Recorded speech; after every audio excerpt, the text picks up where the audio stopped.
Thank you very much. And you may send us your written questions, and it's always good to know what questions. The first question, Cardinal, is about something you discussed. The church recognizes the world of business. Why is it so hard for the world of business to recognize the church? Did you hear that? Okay. You want me to repeat it? I mean, the church recognizes businesses, but business don't recognize church. Why? Why do you think that happens? ¿Por qué piensa usted que esto pasa?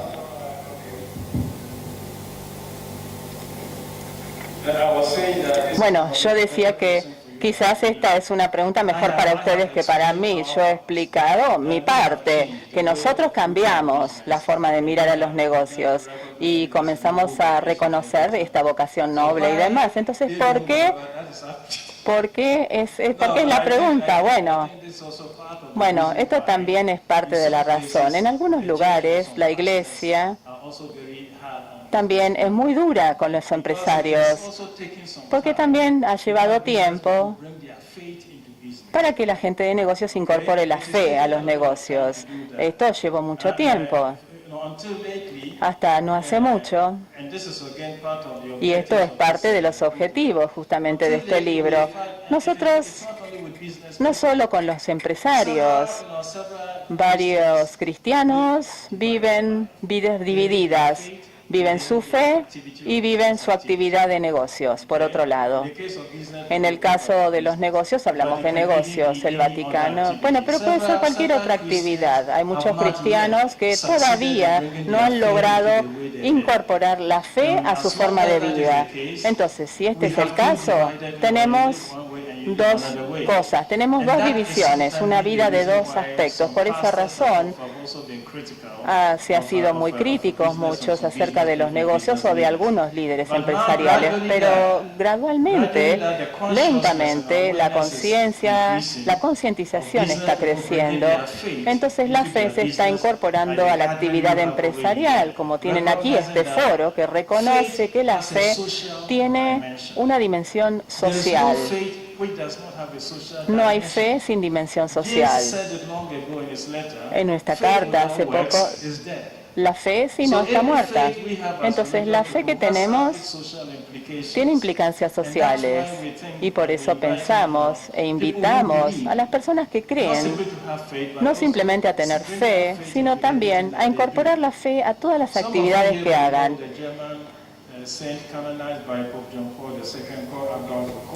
Pueden haber escuchado hablar de Adolfo Coltrane cuando Juan Pablo II fue beatificado, estaba beatificando a este alemán.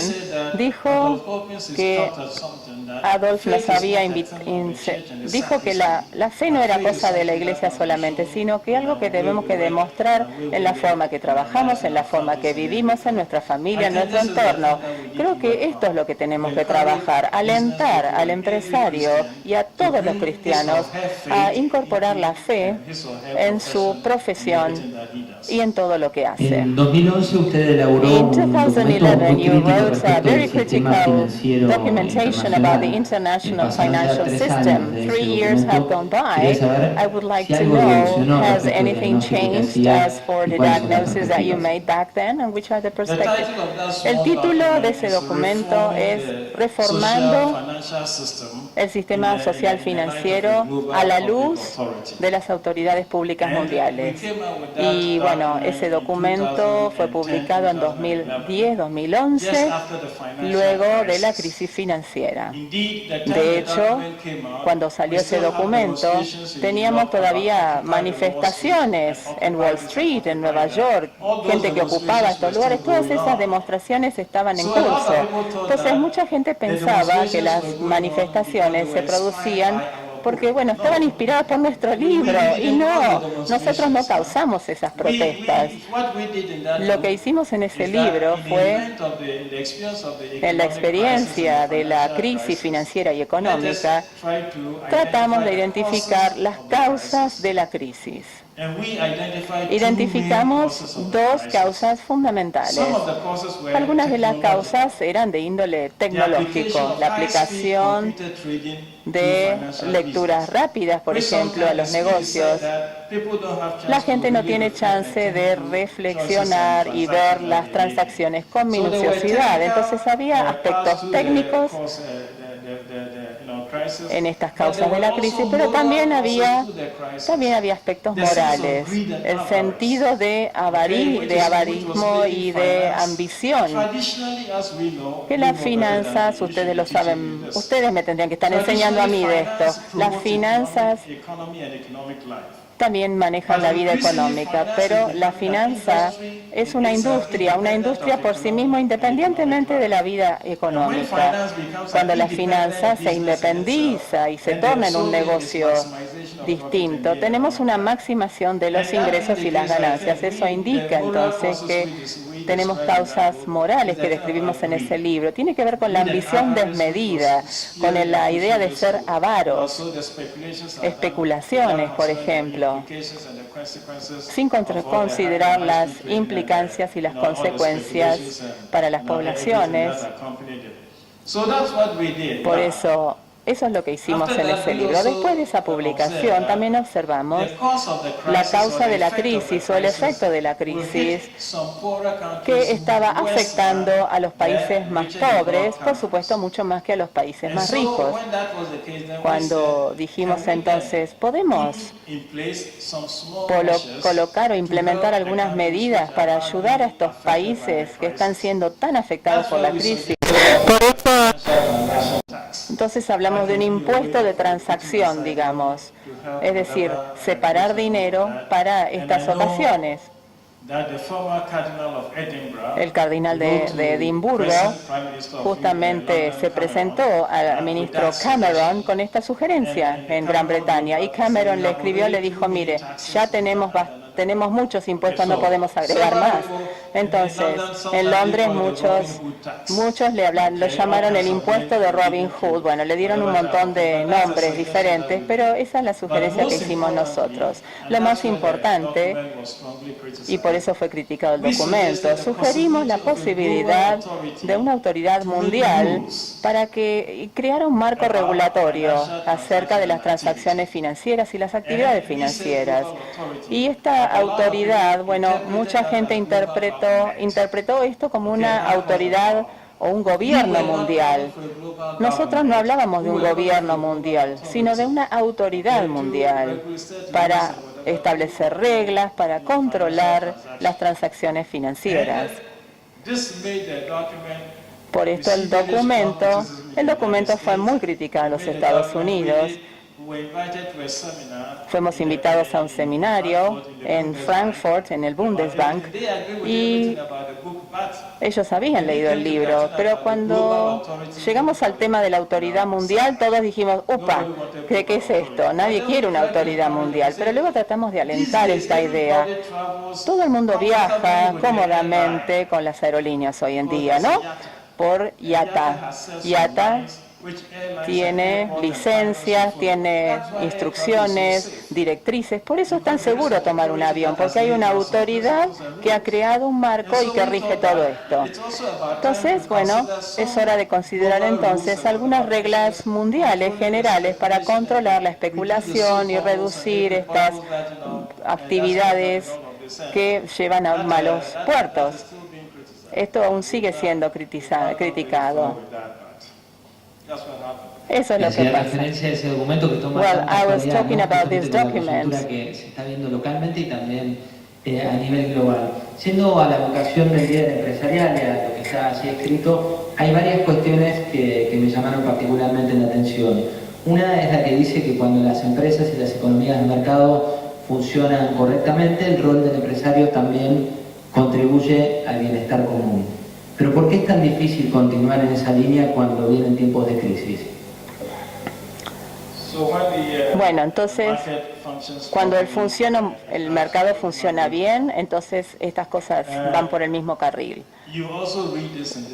Usted también lo leyó en el libro. Sí. Presentamos los objetivos, dijimos que eran 3. productos que sean buenos y riqueza que sea buena también. Esta es una forma de presentar un sistema, digamos, una situación de mercado que funciona bien. Básicamente, la directriz o el punto central es que como cristianos o como creyentes, esto lo sabemos, el ser humano es el único a quien Dios creó a su imagen y semejanza, y el centro de todo lo que existe en el mundo es el ser humano, el individuo y su dignidad. Por lo tanto, nuestro aliento es que el individuo no debe ser reducido a servir a nada que exista en el planeta, sino que todo debe servir hacia el bien de ese individuo. Por lo tanto, cuando tenemos mercados que están o tienen el interés de ganar, y esto es más importante justamente que el bien común y del individuo, algo anda mal. Por la misma razón, la globalización es una cosa muy afortunada, porque saca muchas comunidades de la pobreza, introduce muchas ocasiones de negocios, pero esto también puede ser un instrumento para causar daño. El tema entonces que usted me plantea tiene que ver con reconocer el hecho de que al centro de toda actividad humana está el individuo y su dignidad. Y no debemos comprometer esto, o no debemos sacrificar esto ante ningún otro compromiso que puede afectar al ser humano, sea regulaciones, sea negocios, sea lo que fuere. La persona humana es el centro. Entonces, por eso, estos negocios deben mejorar el bienestar del ser humano. El posicionamiento local en la Argentina, hay un estudio que se va a publicar en los próximos días, que se encargó una consultora, y que habla de cómo se ve al empresario hoy en nuestro país. Se le pregunta a la opinión pública, a la gente, qué percepción tiene el empresario, y las principales conclusiones, entre 400 casos de opinión pública, hablan de el rol del empresario como evasor, poco comprometido y corrupto. Esto es opinión pública después de varios años de peleas entre gobiernos, sindicatos y empresas. A nivel global, el empresario, el rol del actor social empresario, ¿está más vinculado con dar empleo o tiene un posicionamiento negativo? Okay, thank you. As you Les pregunto a ustedes, todos saben, I'm from Ghana, yo soy de Ghana, okay, West Africa. África And we have a Occidental. proverb Tenemos in Ghana allí un proverbio. that says that a visitor Un does not visitante eat every kind of food. no Because come cualquier as a comida, visitor, you porque take como one visitante dress, right? uno viene con un If you eat vestido. some food that spoils your dress, you Si have no esa dress to change. comida le arruina el vestido, no tiene ropa para cambiarse. Entonces, como visitante, usted va a cualquier lugar. Entonces, creo que José es argentino y entiende este tema. Probablemente él pueda darnos mejor respuesta. Acaba de pasar la pelota. Te pasó la pelota. Te pido disculpas, José María. Hay un tema importante, lo voy a comentar. A medida que estoy viajando mucho por UNIAPAC y estoy yendo a muchos países en todos lados, la percepción del empresario es la misma. Aunque sean las condiciones diferentes, aunque la administración o no estemos de acuerdo con lo que está sucediendo políticamente o con los desarrollos de distintas leyes en cada país tiene sus circunstancias. Acá en Argentina, no voy a repetir lo que estuve diciendo hoy, prácticamente a veces ni somos empresarios cuando tomamos decisiones. Nos fijan los costos, nos fijan el precio de venta, nos dicen a cuánto, si hay que cerrar, vender, nos dicen todo. Y en los países que se consideran totalmente libres, también los empresarios tienen estas consideraciones. Evidentemente, esto es algo que hay que revisar, porque algo no se ha hecho bien. Quizás es porque no entendimos bien el rol de solamente producir y ser eficientes, y no nos dimos cuenta que para producir y ser eficientes quien hace la eficiencia y la producción son personas. Personas que están con nosotros colaborando en el día a día y los hemos considerado como recursos. En el mundo, acá también, se habla que la persona es el mejor activo de la empresa, es la que hace a la empresa. Y ya empezamos mal porque le decimos activo. Un activo, si uno no lo necesita, lo descarta. Pero una persona no. Y esto no es nuevo, lleva más de 100 años. Entonces, la percepción de que obviamente siempre hay excepciones, ¿no? Hay buenas empresas que han sabido desarrollar. Pero en general, el concepto que existe es de que se ha usado a la persona como una herramienta, como un elemento que puedo descartar. Y eso es lo que se transmite en ese tipo de definiciones. O sea, al fin y al cabo, son personas las que nos compran, son personas las que trabajan, o son personas para las cuales nosotros trabajamos. Y este cambio de actitud en pensar que todo el esfuerzo que tenemos que hacer como empresarios para el bien de la empresa es objetivo final, el bien de las personas que están dentro de la empresa o fuera de la empresa, es un cambio de forma de gerenciar la empresa. Y no es sencillo. No es sencillo el tener que tomar decisiones de eficiencia, de producción, de mercado, pero pensando que al final de cualquier toma de decisión, el resultado final va a impactar a una persona, entre las cuales somos nosotros. Entonces, esto es común en el mundo. Evidentemente, hay que hacer un cambio en la forma en la cual hemos trabajado hasta ahora. Y yendo al cambio, cuando uno lee la vocación del líder empresarial, se habla de algunos retos, ¿no? De algunos desafíos que hay por delante, como la globalización y tratar de evitar la inequidad, las tecnologías de la comunicación y las nuevas soluciones. ¿Cuáles son estos retos que ustedes identificaron en el documento?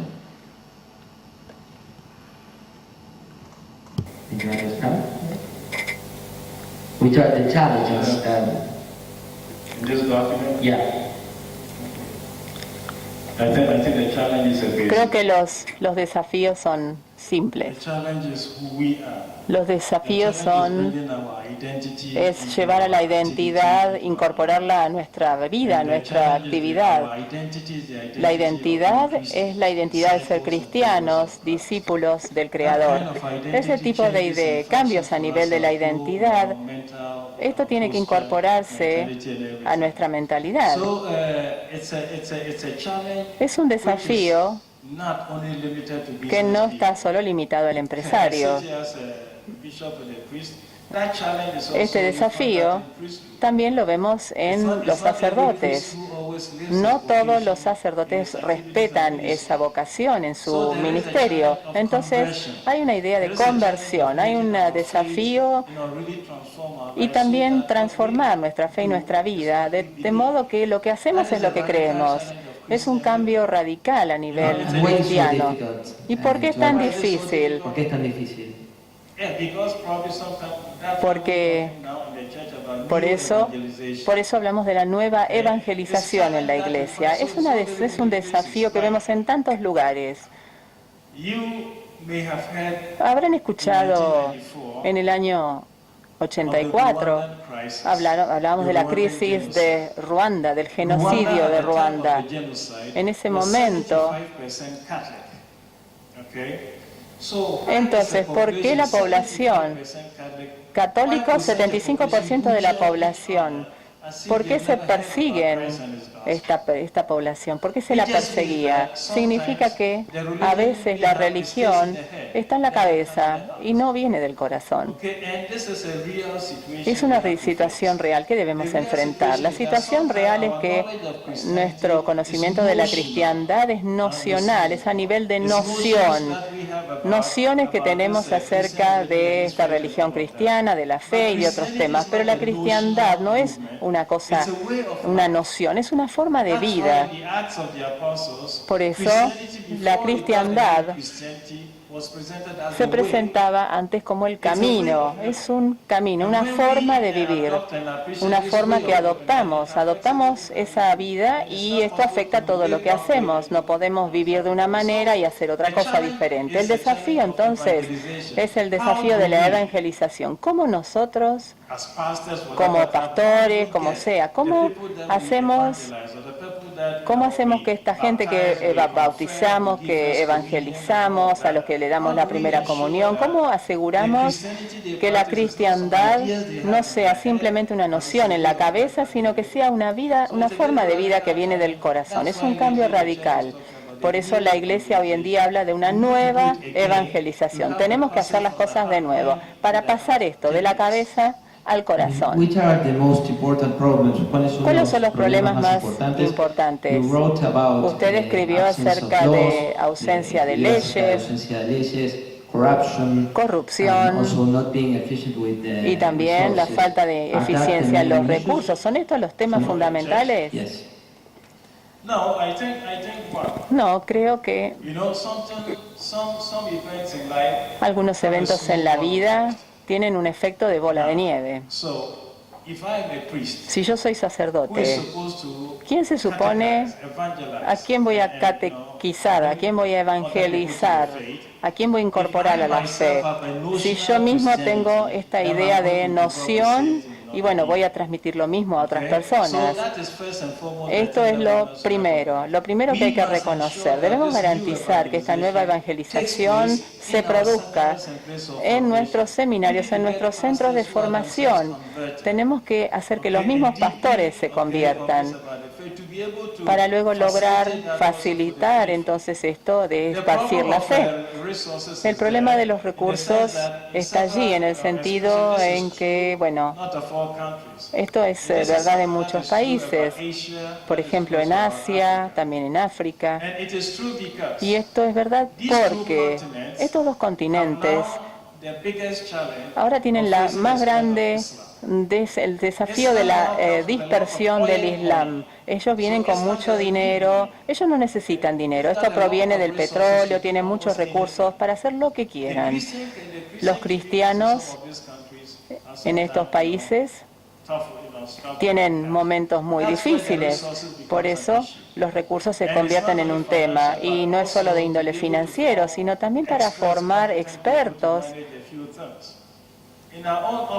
En nuestra propia oficina en Roma, por estas dificultades de estos problemas de dinero que tenemos en África y en Asia, llevamos a cabo un seminario y tratamos de ver cómo podemos analizar este tema. ¿Cuál es el impacto de esto? Para tener el capital disponible para luego, para que la gente mantenga sus propias comunidades. Pero para hacer eso necesitamos gente que pueda manejar los fondos, gente que tenga entrenamiento, capacitación en el área de inversión de dinero, gente con conocimiento de los procesos financieros. La falta de recursos y de gente, esto está a nivel personal y nivel material. Preguntas de la audiencia. I have a lot of questions, Cardinal. Such a few time. The first one, la primera pregunta es, what happens when ¿Qué pasa the core business of the cuando company el where you work negocio is central de la not in the empresa way you no are está talking? en el camino correcto? ¿Qué pasa cuando el core del negocio en el cual uno trabaja va contra lo que él propone? Tobacco, for example, the core purpose of any business, of course, is set up. If a business, for example, Si un negocio, por ejemplo, tiene las partes interesadas, gente que ha interesado, que ha invertido, y ellos, por supuesto, buscan un rédito, eso es claro. Nadie disputa esto. En ese libro justamente hablamos de que los negocios deben ser eficientes, los negocios tienen que ser redituables y los negocios deben ser eficientes, redituables y también algo que nos permita competir. Son necesarios para que el negocio sobreviva, pero poder competir para ser eficiente y todo esto no significa que invest in values. que la gente no puede invertir en valores. En el taller último hablamos de valores. Entonces, no solo tenemos que invertir para lograr réditos, sino también invertir en valores. Hay muchísimas preguntas en este caso que tienen que There ver are con many, la many, llegada many del Papa questions. Francisco y cómo cambió el estilo de liderazgo. ¿Cómo lo vivió usted? ¿Cuál fue la experiencia? Y sobre todo, ¿cómo se respira el aire de cambio a partir de la llegada del Papa Francisco? In translation, Francis as Pope and the new challenges that are. Okay, we thank you in the first place for having given us the Pope. Bueno, les agradezco por habernos dado al Papa. We thank the Church of Argentina. Le agradecemos a la Iglesia Argentina por haber preparado Jorge, the Pope Francis. un representante como Francisco. The experience, La experiencia Francis became, cuando Bergoglio se convirtió en Papa, en ese momento la Iglesia iba camino abajo por los escándalos, por los abusos que estaban afectando a la Iglesia. La credibilidad era muy baja, la imagen de la Iglesia estaba muy baja. Y estimo que tener a Bergoglio, el ingreso de Bergoglio, incluso antes de que él abra la boca para decir algo, la cosa se empezó a ver ese cambio. Todo lo que él dice es muy creíble.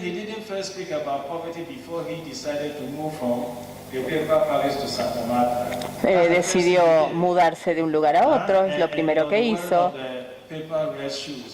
Por ejemplo, los zapatos que él usa. No creo que Bergoglio no pueda comprarse otros zapatos, no es el tema, pero es la simplicidad lo que él transmite. También otros usaban una especie de faja y bueno, Bergoglio no usa eso tampoco. Entonces cambió muchas cosas. No hay lugar para lo superfluo. Entonces, ese es el modelo de Papa que tenemos. Ese estilo de vida, esto inspira y da credibilidad a todo lo que él transmite, lo que dice.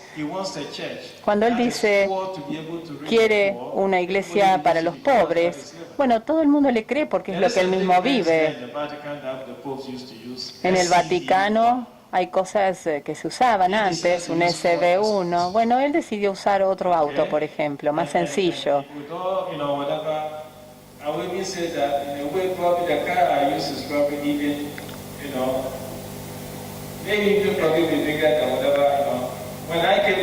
Cuando voy a Roma, me dan un auto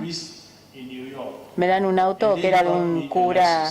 Me trajeron un Lexus SUV, Lexus y un Ford Escort. Bueno, hay una diferencia, ¿no? Y a veces cuando yo voy con mi auto, bueno, voy al Vaticano en auto, bueno, ahí está la imagen. Esto transmite credibilidad de las palabras, no simplemente lo que uno dice, sino que él hace lo que dice. Y bueno, ¿qué más podemos decir de Francisco? Ha logrado que la Iglesia gane credibilidad. Los escándalos están ahí, siguen estando ahí, bueno, como habrán leído, pero bueno, él los enfrenta, invita a las víctimas del Vaticano. Cuando visita otros lugares, también se encuentra con esta gente. Pero todo el mundo habla de estas ideas que él transmite acerca de la presencia de los pobres, de las necesidades, para luego llegar así a los que están más relegados. Cuando Bergoglio estaba acá, había unos movimientos populares. Cuando vino a Roma, trajo eso también. Entonces, en octubre estamos organizando un seminario en Roma para los movimientos populares, gente que lo acompañaba desde aquí, desde Buenos Aires, y él dijo, me lo llevo a Roma. Va a ser un seminario para todos estos movimientos populares que nuclea gente de todo el mundo. Esta es la apertura de Bergoglio a los pobres y justamente el mundo de los relegados. Y es muy difícil alentar esa revolución. Usted vive allí, usted conoce el tema. ¿Es tan difícil como leemos nosotros? No, no es. Bueno, mucha gente tiene la impresión de que hay un conflicto en el Vaticano. Muchos dicen que o piensan que hay alguien que está oponiendo resistencia a la acción de Francisco, pero la cosa no es así. Todos ustedes quizás saben esta experiencia, la conocen. Yo sucedí a una gran figura de Ghana que llevó a Ghana a la independencia. Cuando lo sucedí, lo primero que me preguntaron es, ¿cómo va usted a calzar sus zapatos, digamos? Porque sus zapatos son grandes, ¿eh? Bueno, yo voy a intentar de usar mis propios zapatos y no ponérmelos de otro. Y cuando uno sucede a una persona, muchos inmediatamente le preguntan eso. ¿Cómo va a poder imitar eso? ¿Cómo va a poder competir con eso? Bueno, la vida de Francisco nos está enseñando a cambiar esta vida. No hay un conflicto. Él es un líder que tiene una forma distinta de hacer las cosas, que nos invita a todos nosotros justamente a adoptar formas distintas de hacer las cosas. No hay un conflicto. No se trata de conflicto, es un cambio de personalidad. Nosotros que trabajamos con él, también tenemos que adaptarnos a su forma de trabajar. El currículum del cardenal Peter Turkson, When we read, en 2003 fue nombrado cardenal por el Papa Juan Pablo II, en 2009 Benedicto XVI lo radicó en Roma para hacerse cargo del Pontificio Consejo para la Justicia y la Paz. También la mitad de sus estudios sacerdotales los llevó adelante en Nueva York, luego Sagradas Escrituras en Roma en 2 ocasiones, fue profesor durante gran parte de su vida y también tiene algunos hobbies como todos, como la guitarra, el fútbol, por citarles algunos puntos en común con el Papa Francisco, y también la música que tanto le apasiona. Pero una de las cuestiones que llama la atención sobre el estilo de liderazgo es que ha visitado infinidad de países con muchísimas dificultades, y me gustaría que nos cuente cuál fue la situación que más le impactó de los países que ha visitado en situación de desastre y cómo se puede capitalizar esto desde el rol de empresarios que tenemos aquí en el auditorio. The places we visited because of difficulties, the difficulties are, they vary, different places. When I visited Sierra Leone, it was not because they were fighting, but it was because sino porque por tribalismo. El tribalismo en el sentido de que un obispo había sido nombrado y la gente decía no era de nuestra tribu, entonces no lo vamos a aceptar, ¿ok? Ese es un desafío en África. Cuando fue la crisis de Ruanda también, el tribalismo a veces causa dificultades de distintas formas, incluso dentro del seno de la iglesia. Eso fue algo que teníamos que enfrentar también. Fui a Sudán también. Cuando fui a Sudán del Sur, es la república más nueva, más joven. Los 2 líderes estaban enfrentados. Salva Kiir, el presidente, y su vicepresidente, Riek Machar. Riek Machar y Salva Kiir estaban peleando porque representan 2 tribus diferentes, 2 tribus grandes. Salva Kiir es un Dinka y Riek Machar es un Nuer, de otra tribu. Y las 2 tribus, los 2 grupos tribales, desde el principio, incluso antes de que Sudán se convirtiera en nación, ya estaban enfrentados, ya competían por el algodón. Ellos son, cualquiera de ellos, bueno, ellos van a tratar de robarlo de la otra tribu. Entonces, tradicionalmente siempre estuvieron en conflicto, enfrentados. Y eso justamente llevó a la esfera del gobierno de esta nueva nación. Cuando fui allí, entonces, intentaba reunir a estos 2 líderes, invitarlos, llevarlos a una reunión con el Papa. Lamentablemente, cuando llegué allí, me reuní con Salva Kiir, pero el otro líder estaba en otro lugar. Entonces traté de contactarlo, un contacto telefónico, y hablé de esta posibilidad para tratar de reconciliar estos 2 grupos. Es algo que todavía está en curso, para tratar de reunir a estos 2 líderes. Y me tomé un avión de Roma a Ghana con el objetivo de llegar luego a Costa de Marfil. Lamentablemente, cuando llegué a Ghana, todos cerraron la frontera, habían cerrado los aeropuertos y entonces no pude entrar al país. Esperé una semana. Fui a las Naciones Unidas porque ellos, bueno, sí tienen acceso con los aviones, pero ni siquiera las Naciones Unidas, bueno, no permitía el paso de personal que no fuera de Naciones Unidas. Y volví a Roma. Es una misión no cumplida, si quieren. No misión cumplida, misión no cumplida la llamaría yo. En todas estas situaciones, nuestra oficina trabaja con otra oficina del Vaticano que trata con necesidades humanitarias. Esa oficina, el cardenal allí, nosotros tratamos de lograr la paz y esta gente trata de brindar asistencia humanitaria a los individuos que están en necesidad. Por ejemplo, vinieron a Haití cuando fue lo del terremoto. Bueno, donde haga falta la necesidad, ellos están presentes. Luego en Siria, uno de los lugares más desafiantes, porque allí la situación es difícil para nosotros como iglesia. Cuando intervienen los poderes del mundo, cuando las grandes potencias del mundo intervienen, entonces cuando uno trata de hacer algo, a veces hay conflicto con las grandes potencias. Estamos aún negociando, planeamos invitar a los embajadores. A los embajadores los queremos invitar al Vaticano a una pequeña reunión. La Iglesia va a intervenir en la situación en Siria. No pensamos que sea demasiado tarde, porque no sé si van a estar de acuerdo, pero porque consideramos que debemos aprender de Irak y de Libia. Son lugares con mucha división, pero tenemos un líder que puede controlar la división. Podemos tener diálogo con él y no apartarlo. Todo es abierto, podemos sentarnos a charlar. Lo mismo pasa en Libia. Tenemos que encontrar la forma de diálogo tendríamos que haber encontrado forma de hablar con Gaddafi en lugar de sacarlo a patadas. Y en Libia, bueno, Libia ya no hay control.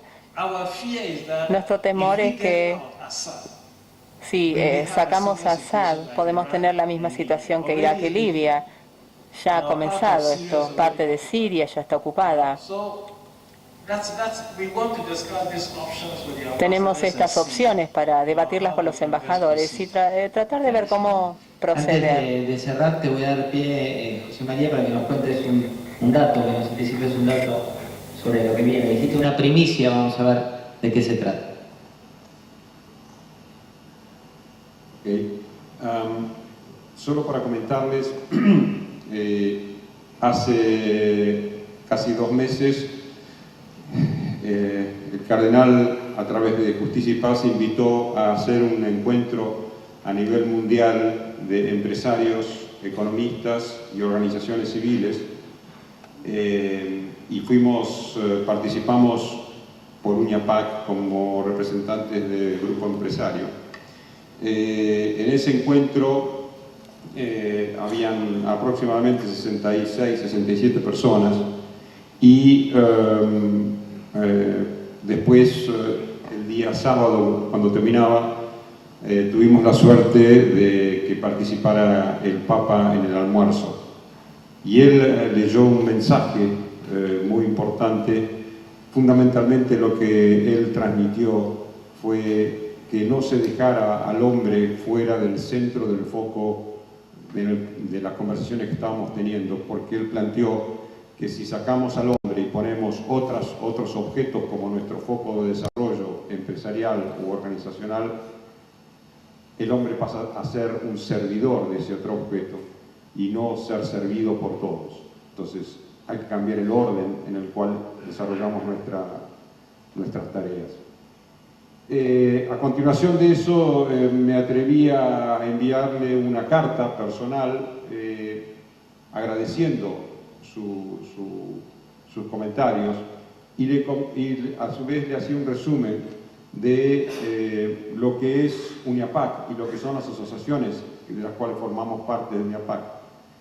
Y el día sábado pasado recibí un mensaje a través de Monseñor Guillermo Karcher, que es uno de los que realmente trabaja directamente con el Papa. Y el mensaje dice así: Francisco te bendice y alienta a seguir trabajando en la UNIAPAC con espíritu cristiano y solidario. El Papa envía asimismo su especial bendición a todos los trabajadores creadores de trabajo, emprendedores, dirigentes, empresarios y líderes, y a sus respectivas familias. Reza por todos y les pide que recen por él.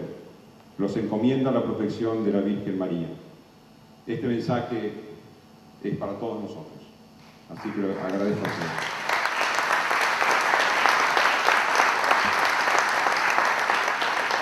Y qué mejor cierre, ¿no?, para esta parte, para este módulo, que hablar de eso, ¿no? La vocación del líder empresarial era la consigna. Pasamos por la misión, pasamos por la idea de satisfacer necesidades con bienes que sean verdaderamente buenos, seguimos por la organización del trabajo siendo respetuosos de la dignidad humana, continuamos con los principios que rigen y los principios que les recomiendo leer en profundidad en este documento que hoy nos trae esta charla, y también la idea, lo difícil que es en los momentos de crisis, por ahí compatibilizar ese activo que no es activo, pero que es recurso, ese recurso que es clave, que son las personas en un contexto en el cual muchas veces la economía no acompaña y tampoco acompañan las reglas, un marco jurídico estable como el que invita el documento. Hablaba en este documento puntualmente de aquellos lugares donde hay ausencia del imperio de la ley, aquellos lugares donde hay corrupción, aquellos lugares donde hay tendencia hacia la codicia, y lo bueno, lo que a mí me pareció más rico de la charla con el cardenal y también con José María, es que no nos quedamos con el diagnóstico, sino que hay fórmulas como para tratar de revertir esta situación. Muchas gracias a ambos por acompañarnos. Invito a Juan Pablo Simón Padrosa a seguir para cerrar el día.